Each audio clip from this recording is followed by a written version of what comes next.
Irmãos amados, boa noite, a graça e a paz do Senhor Jesus Cristo a todos. Uma alegria a gente estar aqui para podermos crescer um pouco mais na nossa fé, na nossa comunhão com Deus, iniciando nossa semana de forma tão abençoada. E eu queria, como já divulgado, convidar vocês, chamar a atenção de vocês para um texto bíblico lá no Evangelho de Marcos, onde faremos a leitura no capítulo 1, do versículo 16 até o versículo 20, para nessa noite aprendermos um pouco sobre o chamado de Jesus. O chamado de Jesus. Marcos capítulo 1, do versículo 16 ao versículo 20, é o texto que estaremos meditando nessa noite, nessa temática. Nosso texto diz assim: caminhando junto ao mar da Galileia, Jesus viu os irmãos Simão e André, que lançavam a rede ao mar, porque eram pescadores. Jesus lhes disse: venham comigo, e eu farei com que sejam pescadores de gente. Então eles deixaram imediatamente as redes e o seguiram. Pouco mais adiante, Jesus viu Tiago, filho de Zebedeu, e João, seu irmão, que estavam no barco consertando as redes. E logo os chamou, e eles seguiram Jesus, deixando seu pai Zebedeu no barco com os empregados. Igreja, assim como acontece em muitos outros textos dos evangelhos, a passagem que nós acabamos de ler é uma daquelas passagens que descrevem para nós o chamado que Jesus Cristo comumente fazia para as pessoas com quem ele se encontrava no seu dia a dia. Mas o detalhe especial que nós encontramos aqui nessa passagem é que o evangelista Marcos, ele se ocupa em descrever para nós não apenas o chamado de Jesus, mas também a abrangência desse chamado. Porque o que nós temos aqui nessa passagem não é apenas um chamado que Jesus está fazendo para as pessoas entrarem no reino de Deus. O que nós temos aqui é um chamado que Jesus está fazendo para as pessoas também trabalharem no reino de Deus. É um chamado que Jesus faz tanto para o discipulado, como também para o trabalho. Foi esse chamado que Jesus fez para essas duas duplas de irmãos. Ele chamou aqueles homens para a salvação, mas chamou aqueles homens também para a missão. Ele chamou para o discipulado, mas chamou também para o trabalho. Em tudo isso, o que nós vemos aqui nesse texto, pelas lentes do evangelista Marcos, é um Jesus que está preocupado com o cumprimento da missão. A missão de proclamar o reino de Deus precisa ser cumprida, porém mais do que isso, porque o que temos aqui é um Jesus que está preocupado com a continuidade da missão. Isso se torna ainda mais claro quando a gente observa o contexto dessa passagem.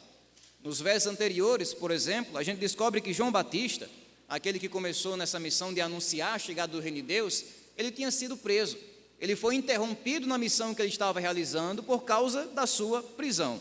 É aí onde Jesus assume o lugar de João Batista, começa a anunciar a chegada do reino de Deus, a inauguração do reino de Deus, convocando as pessoas para o arrependimento e a fé no evangelho. Mas o próprio Jesus sabe que, assim como aconteceu com João Batista, o seu ministério aqui na terra, um dia, ele também vai ser interrompido. É por isso que, já de início aqui, nos primeiros passos do ministério terreno de Jesus nessa terra, Jesus começa a chamar pessoas. Jesus começa a convidar pessoas para se juntarem a Ele, para serem obreiros e obreiras nessa obra tão maravilhosa de proclamar a boa nova da salvação. E é exatamente aqui onde a gente tem esse chamado abrangente de Jesus. O que nós vamos fazer aqui nessa noite é olhar para esse chamado, não apenas a fim de entender esse chamado e o que aconteceu lá atrás, mas também entender esse chamado na nossa vida, o que acontece hoje, o que acontece na nossa história. Sabe, não apenas entender esse chamado, mas também atender esse chamado, tanto nas vidas individuais que temos como crentes, como também na vida comunitária que nós temos como igreja. A primeira verdade que o evangelista Marcos vai descrever aqui para nós sobre o chamado de Jesus é sobre quem Jesus chama. Quem é que Jesus chama? Quem são as pessoas que Cristo tem o prazer de chamar? Nós vemos aqui no texto, lá já no início do versículo 16, que Jesus chama pessoas simples. Quem eram esses homens? Marcos diz, eles eram pescadores. Isso quer dizer que, olhando por fora, externamente, colocando os títulos daqueles homens numa balança, não havia nada de atrativo, não havia nada de destaque, não havia nada de impressionante na vida daqueles homens, que foram chamados por Jesus. Eles eram simples, eles não eram ricos, eles não eram estudados, não eram filósofos, não eram sacerdotes, não eram de uma família nobre, não eram políticos, líderes e influentes na sociedade, não eram famosos, não eram conhecidos, não, eles eram homens comuns que passariam despercebidos em qualquer esquina onde estivessem conversando. Eram pescadores que estavam num dia de trabalho duro para ganhar a vida deles. Se a gente fosse fazer uma lista naquela época com as 1000 pessoas que teriam a capacidade de mudar o mundo, com certeza esses homens não entrariam nessa lista. Porque eram homens simples, sabe? Eram homens que nem conseguiam colocar o próprio nome numa folha de papel. Mesmo assim, são esses homens aqui, simples, que Jesus escolhe para a missão mais gloriosa que vai ser realizada nesse mundo. É tanto que dos 12 pescadores, quando a gente vai analisar o currículo de cada um, 7 deles eram como esses aqui. Eram pescadores. Homens que não tinham nada de atrativo por fora. Mesmo assim, foram escolhidos por Jesus para a missão de anunciar e construir o reino de Deus nessa terra. É como se logo de cara Jesus estivesse mostrando que a obra do reino que ele está construindo não depende de recursos humanos, não depende de talentos humanos, não depende de sabedoria humana, não depende de habilidade, sabe, de brilhantismo, de intelectualismo, de estrelismo, não depende disso. O reino que ele está construindo depende apenas de uma coisa, dele mesmo. Como está em Zacarias 4:6, não é por violência, não é por força, mas é pelo meu Espírito, diz o Senhor. E nós aprendemos então, ao ver Jesus chamando essas pessoas tão simples, é uma lição bem preciosa para a nossa própria vida. O que nós aprendemos aqui é que a nossa limitação não pode ser um impedimento para a missão. A nossa limitação não pode ser um impedimento para a missão.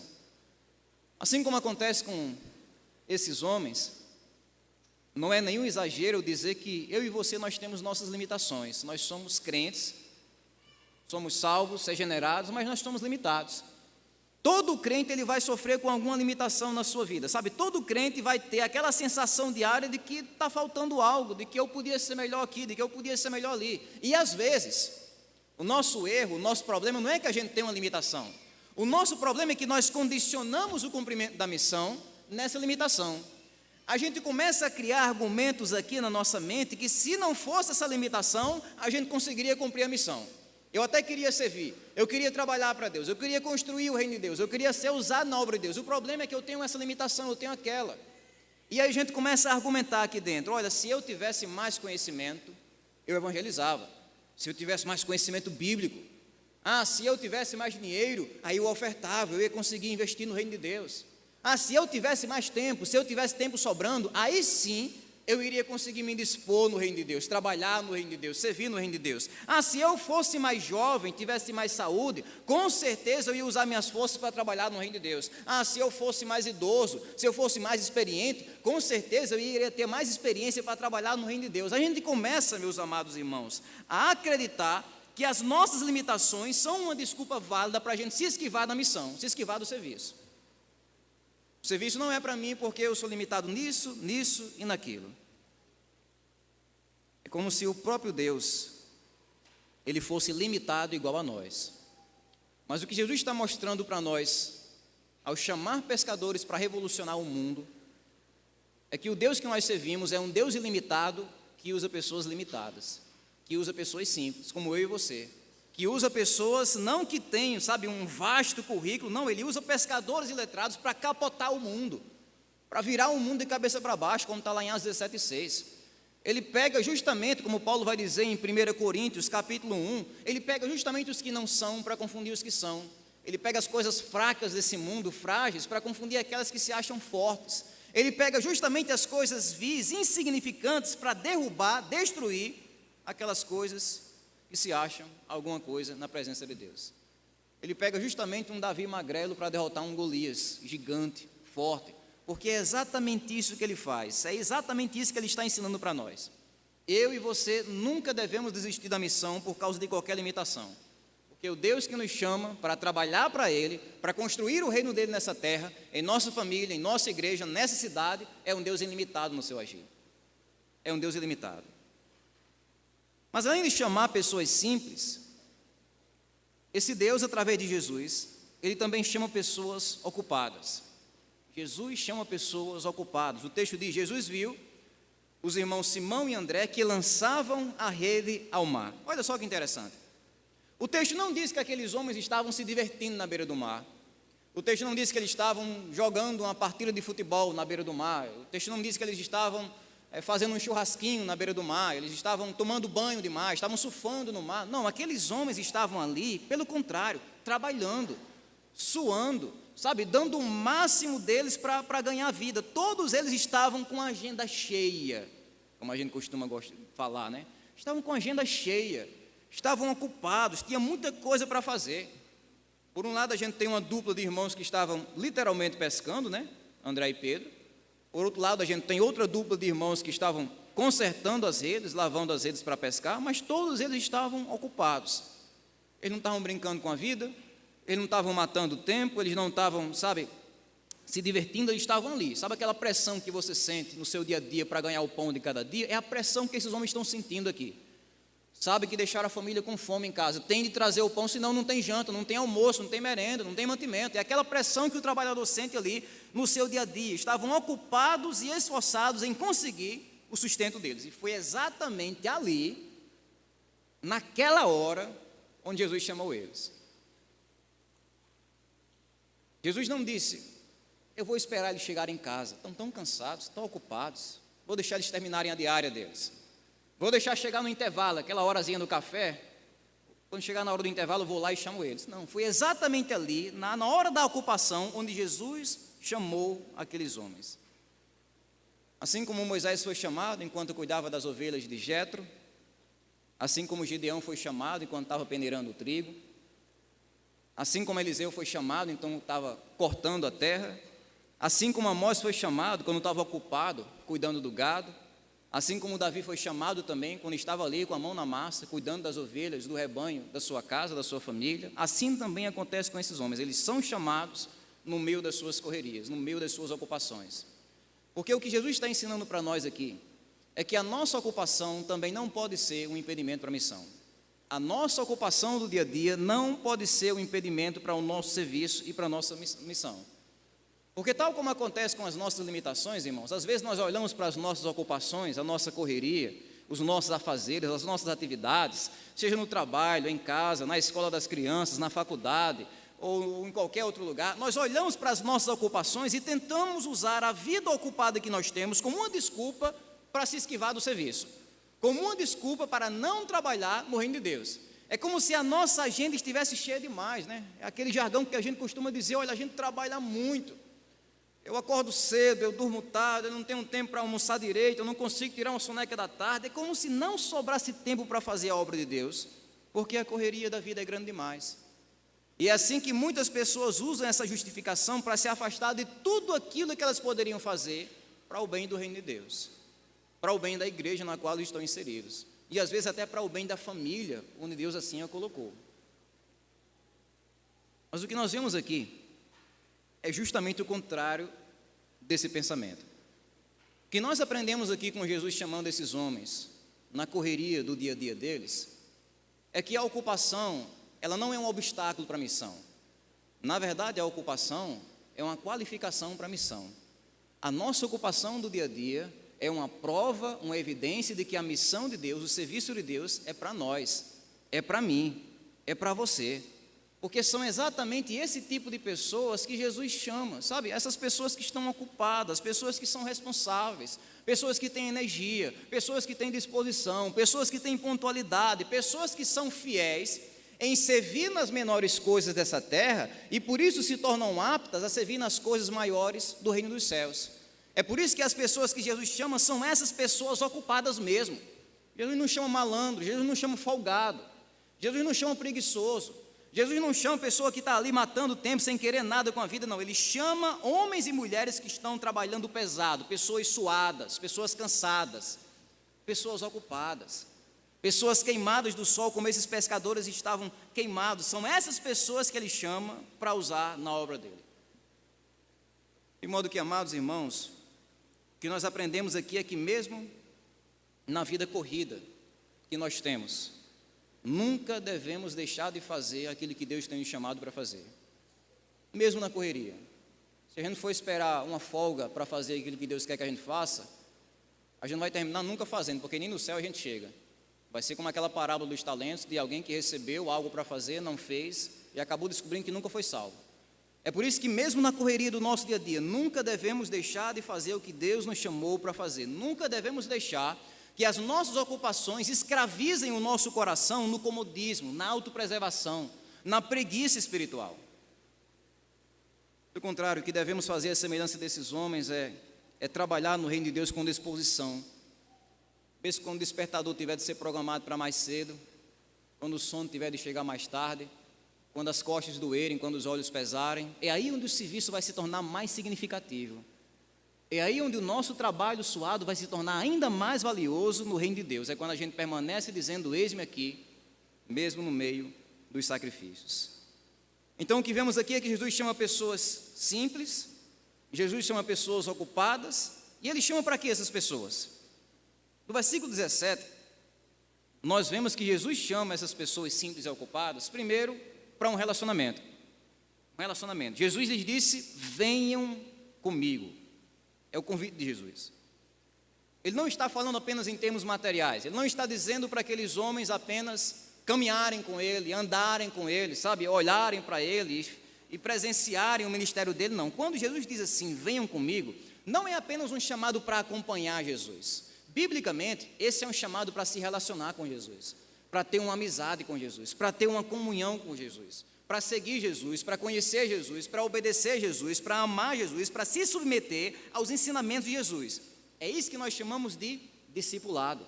A arte de ser um discípulo, a arte de ser um seguidor de Jesus. É a convocação que Ele faz: venham comigo. Naquela época era muito comum que esse chamado, ele não partisse do rabino, ele não partisse do mestre. Naquela época era comum que os pupilos, os discípulos, escolhessem os seus mestres, os seus professores. Mas aqui Jesus inverte o negócio, porque Ele tem autoridade para fazer isso. Ele não espera ser escolhido, Ele não espera que alguém se inscreva, se matricule na sua escola de discipulado. Pelo contrário, Ele usa a sua autoridade de Senhor de todas as coisas e convida aqueles homens. Toma a iniciativa para chamar aqueles homens e automaticamente, com essa voz magnética, Ele insere esses discípulos num relacionamento real de amor, de submissão e de perseverança ao lado dele. É a partir daqui que esses homens vão conhecer Jesus, andar com Jesus, conversar com Jesus, obedecer Jesus e glorificar Jesus no dia a dia deles. Era nesse contexto de um relacionamento pessoal com Jesus que a missão iria acontecer. Não estão sendo chamados aqui apenas para fazerem alguma coisa, para se entrosarem com uma atividade qualquer. Eles estão sendo chamados aqui para se entrosarem com uma pessoa, para amarem Jesus, para conhecerem Jesus. É nesse contexto, no relacionamento com Jesus, que o nosso trabalho para Jesus deve acontecer. Eu digo isso, meus irmãos, porque eu e você, nós não somos chamados apenas para trabalhar para Jesus. Nós somos chamados, primeiro, para viver com Jesus. Nós não somos chamados apenas para fazer coisas para Jesus, mas é para conhecer, para amar. O perigo que eu e você corremos nesse ponto é a gente inverter essa conversa, é a gente inverter esse quadro. Nós estamos interessados apenas em sermos operários de Jesus, mas não estamos interessados em sermos seguidores de Jesus. Nós trabalhamos para Jesus, fazemos coisas para Jesus aqui na igreja, lá no nosso trabalho, na nossa família, na cidade, mas nós não somos seguidores, nós não vivemos com Jesus, sabe? É aquele ativismo religioso aqui fora, que a gente acha que vai substituir uma vida devocional aqui dentro, e não vai. O nosso relacionamento com Jesus sempre terá prioridade ao nosso trabalho para Jesus. Porque antes de nós sermos chamados para um trabalho, nós somos chamados para um relacionamento. Não é só o que fazemos com as mãos aqui fora, é o que nós sentimos no nosso coração aqui dentro. É o nosso interior completamente dedicado a Cristo. Primeiro, então, vem quem nós somos em Cristo. Depois vem o que nós fazemos para Cristo. Primeiro vem nossa vida, nosso caráter, nossa santificação, nosso arrependimento, nosso jejum, nossa oração, nossa vida devocional, nossa meditação, nossa vigilância, nossa obediência. Primeiro vem isso, quem nós somos em Cristo. Depois, o que fazemos para Cristo. nossos dons, nossas habilidades, nossos talentos, nosso serviço, nosso evangelismo, nosso louvor, nossa pregação, nosso cântico, nossa assistência, tudo que fazemos para Cristo. E o nosso chamado, como Jesus mostra aqui, é para um relacionamento. Mas além disso, Jesus também chama esses homens para um treinamento. O texto diz assim: e eu farei, verso 17, e eu farei com que sejam pescadores de gente. Isso é interessante, né? Antes de convocar eles para a obra, o que é que Jesus promete? Eu vou capacitar vocês para a obra. Eu vou fazer com que vocês consigam alcançar aquilo que eu estou pedindo de vocês. É Jesus quem vai treinar, é Jesus quem vai capacitar, é Jesus quem vai equipar aqueles homens para o serviço. Esse é o compromisso que o próprio Jesus assume. É eu que vou fazer isso. Ele diz: não é que eu quero fazer isso, talvez eu faça isso, se eu tiver um dia bom. Não, ele diz: eu prometo fazer isso por vocês. Vocês não vão estar sozinhos, vocês não vão se virar nos 30, não vai ser na base do improviso, vocês não vão acertar por meio de métodos humanos, não, vai ser eu fazendo isso em vocês e através de vocês. É Jesus capacitando aqueles homens para eles trabalharem no reino. Ele vai pegar então um cara bruto, de morrer enganchado, como Pedro, vai transformar Pedro num pastor de avoar as bandas, como a gente diz.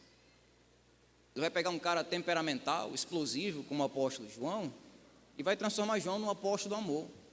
Eu farei isso, é o que ele diz, é o que ele promete fazer. Ele pega justamente aqueles que não são e faz aquilo que ele quer, como um oleiro modela um vaso de barro.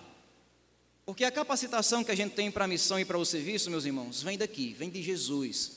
É por isso que eu disse para vocês no início dessa mensagem, que a gente nunca deve se intimidar por causa das nossas limitações, por causa do que está faltando, por causa do que a gente não sabe, por causa do que a gente não consegue. A gente não se limita a isso. Por quê? Porque nós temos um Jesus que vai nos capacitar para a missão, assim como capacitou aqueles homens.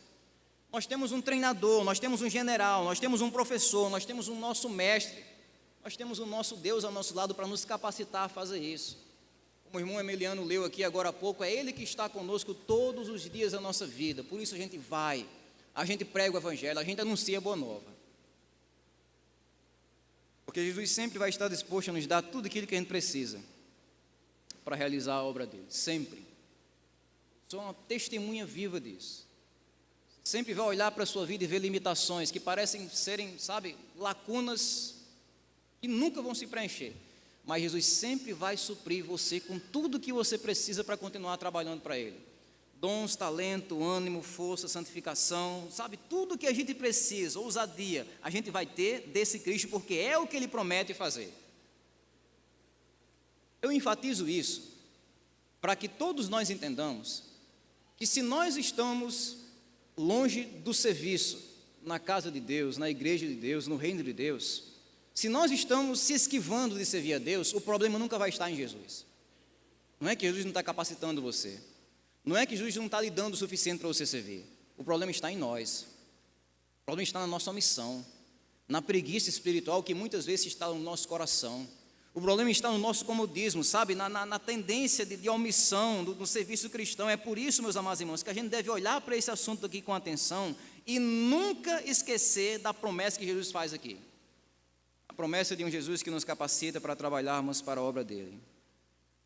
Porque o chamado de Jesus é para isso, é para um treinamento, mas também para um comissionamento. Eu farei o quê? Aí Jesus diz: eu farei com que sejam pescadores de gente.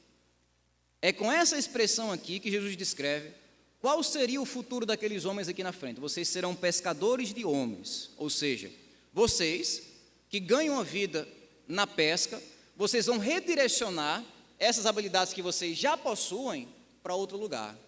Vocês vão usar essas habilidades agora no reino de Deus. A mesma habilidade que esses homens tinham na paciência de esperar o peixe morder o anzol, cair, sabe, na rede. A mesma perseverança que eles tinham de pescar todos os dias, sabe? Aquela mesma sabedoria de escolher o melhor lugar, o melhor horário, de ir para o melhor espaço onde eles tinham para pescar. Era isso que eles iriam fazer agora, só que no reino de Deus, no evangelismo. São essas habilidades que eles vão usar agora para capturar os homens, os pecadores do mar do pecado e puxar eles até o reino do Filho do amor de Deus. É esse alvo que Cristo coloca não só diante daqueles 4 homens naquele dia lá atrás, mas esse, meus irmãos, é o alvo que Jesus coloca diante de nós. O que é que você é como crente? Você é um pescador de gente. Você é um pescador de pecadores. Você é um pescador de seres humanos. Essa é a identidade do crente. Isso aqui não é só para aqueles homens que mais tarde se tornariam apóstolos. Não, esse texto aí é para pastor. Pastor que vai pescar pessoas e tal. Não, eu não sou um crente. Eu sou só um peixe que fui pescado. Não, todo crente é um pescador de gente. Nós somos chamados para evangelizar. Nós somos chamados para pescar pecadores do reino das trevas. A gente não é chamado para pescar sonhos. A gente não é chamado para pescar dinheiro, para pescar sucesso, para pescar fama, para pescar bens materiais nessa terra. Nós somos chamados para pescar gente, ganhar almas, sermos usados para que outras pessoas lá fora conheçam o evangelho que um dia a gente conheceu.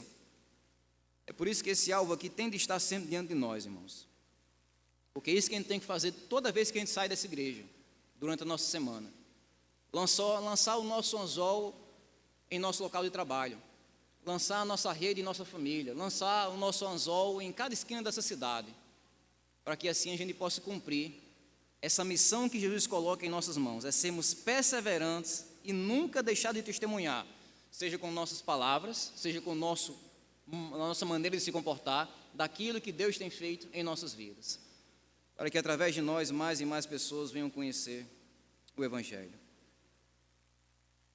Claro que tudo isso só é possível se a gente fazer a última coisa que esse texto nos ensina a fazer: obedecer. Obedecer. O que a gente faz diante disso tudo? É obedecer prontamente. O verso 18 diz assim: então eles deixaram imediatamente as redes e o seguiram. Essa foi a reação simples e direta daqueles homens. Deixaram as redes e foram. Partiram.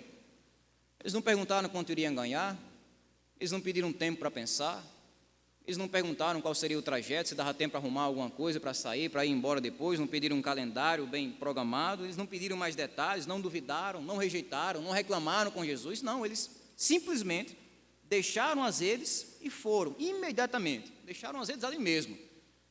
Imagina aí um comerciante que deixa sua loja aberta lá no meio do tempo e sai. Imagine um taxista que deixa a sua moto ligada, o seu carro ligado no meio do tempo e sai. Um bancário que pega aquela maleta de dinheiro, deixa aberta no meio da rua e sai. Foi o que esses homens fizeram. Imediatamente, naturalmente, eles simplesmente obedeceram a Jesus Cristo de forma desimpedida.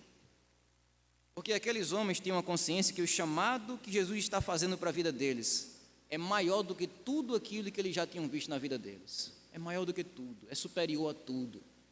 Sabe? É a mesma coisa que o Spurgeon certa vez disse, eu acho que foi Spurgeon.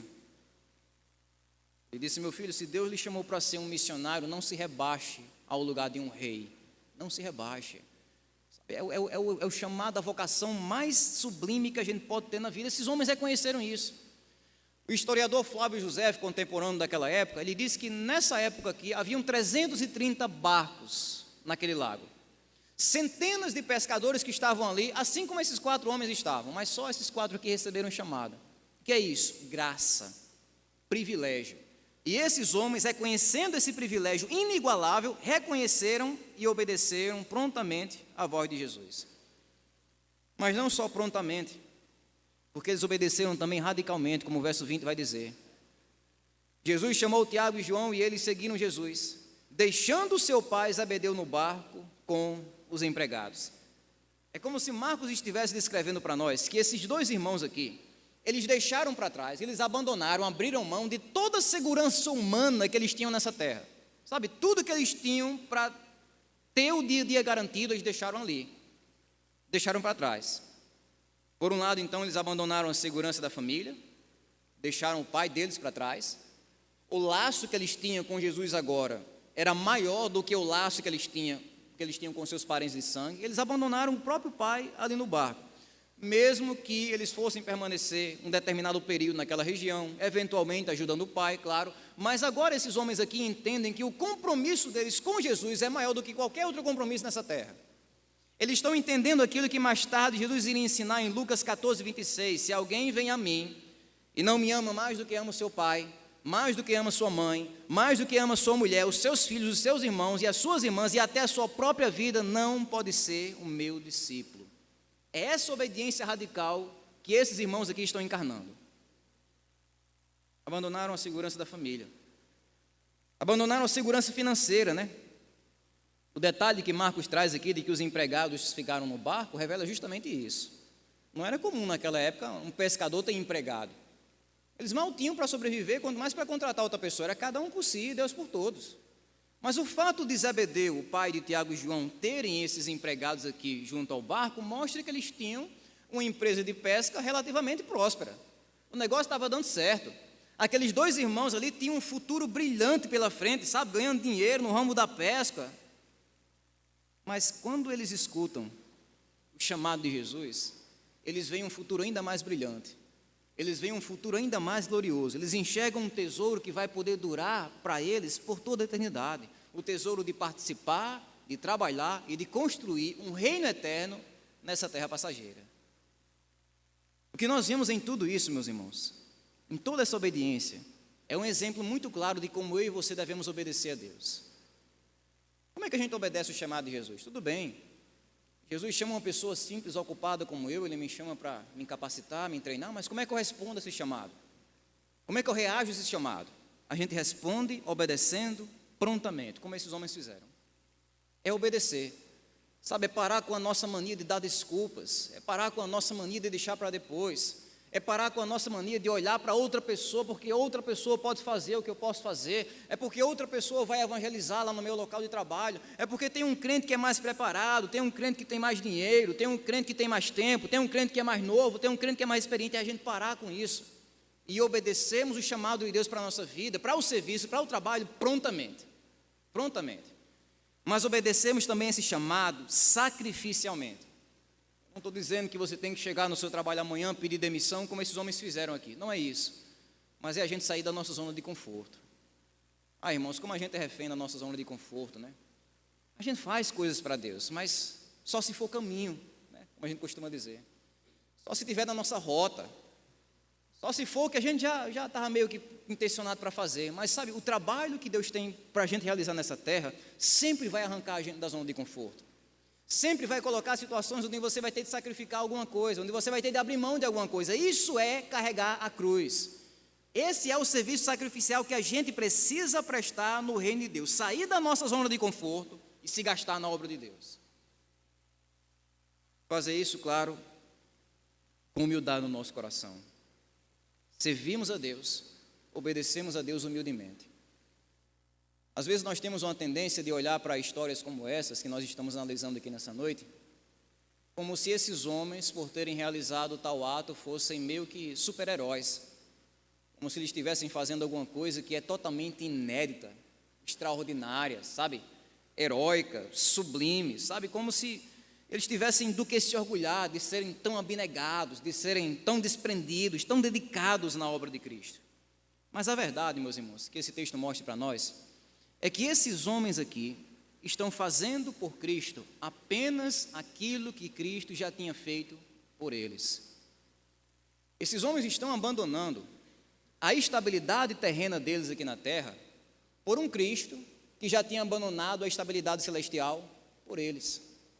Esses homens estão abandonando o pai deles ali no barco por um Cristo que já tinha abandonado o Pai celestial dele lá no céu, para descer essa terra e morrer por eles. Esses homens estão sacrificando algumas pouquinhas coisas por um Cristo que já sacrificou tudo por eles, que já desceu para essa terra com a sua missão de morrer pelos pecados deles. É por isso que nem eles, nem eu, nem vocês, nós nunca seremos os heróis da história. Não, o herói, o verdadeiro herói da história do Evangelho sempre vai ser Jesus, sempre vai ser Jesus.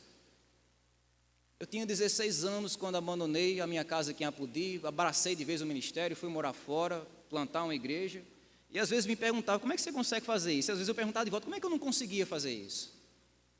Eu não estou sendo um herói, eu não estou largando demais por Jesus Cristo. Eu estou fazendo por Jesus aquilo que Jesus já fez infinitamente mais por mim. Essa é a lógica do Evangelho. Nós nunca vamos, sabe, fazer o suficiente, como disse o missionário Adoniras Judson, ainda que eu tivesse 1000 vidas para entregar ao Senhor, mesmo assim não seria suficiente. Mesmo assim não seria suficiente. Sabe, não importa o que a gente faça, o quanto a gente faça, o quanto a gente sacrifique, quantas noites de sono ou quantas vidas a gente entregue para Cristo, quantos anos a gente entregue para Cristo, nós sempre vamos estar numa dívida eterna com o Cordeiro que foi sacrificado em nosso lugar. Por isso que quando os missionários moravianos se venderam como escravos para pregar o evangelho em uma determinada localidade onde não tinha jeito de entrar, enquanto eles se afastavam da sua família, se despedindo deles lá no cais, e eles no barco indo em direção àquela terra, eles criaram um jargão que ficou conhecido na história missionária até hoje. O Cordeiro de Deus é digno de receber a devida recompensa pelo seu sacrifício. Jesus é digno. Não é porque a gente é bonito, é inteligente, é esforçado, é dedicado. Jesus é digno, isso é suficiente. Ele é digno de receber a nossa vida, a nossa morte 1000 vezes, 1 milhão de vezes. É por isso, meus amados irmãos, que todo o serviço que nós prestamos no reino de Deus precisa ser um serviço humilde. Obedecemos a Deus com essa humildade no nosso coração, sabendo que no fim das contas nós sempre estamos em dívida com Jesus. Resumindo então, o que nós aprendemos sobre o chamado de Jesus é isso. Primeiro é sabendo quem Jesus chama. Ele chama pessoas simples, anônimas, limitadas, atarefadas, ocupadas para o seu reino e para a sua obra. É sabendo para que Jesus chama, para um relacionamento com Ele, um treinamento onde Ele nos capacita, um comissionamento onde Ele nos faz pescadores de pecadores. E é sabendo também o que fazer quando Jesus nos chama. É obedecermos a esse chamado prontamente, radicalmente e humildemente. O meu desejo, meus irmãos, então, é que Deus aplique esses princípios em nossos corações e que Ele nos ajude cada vez mais a identificarmos esse chamado tão abrangente, dele na nossa vida. Jesus não chama a gente apenas para sermos salvos, ficarmos sentados nos bancos dessa igreja até o dia da nossa morte chegar. Jesus chama a gente para trabalhar. Ele chama a gente para fazer o serviço e a obra dele nessa terra. E é com esses princípios aqui em nossos corações que nós vamos ter uma compreensão e uma disposição cada vez maior de levar a cabo esse serviço, essa obra que Ele tem a realizar, não só em nós, como também através de nós.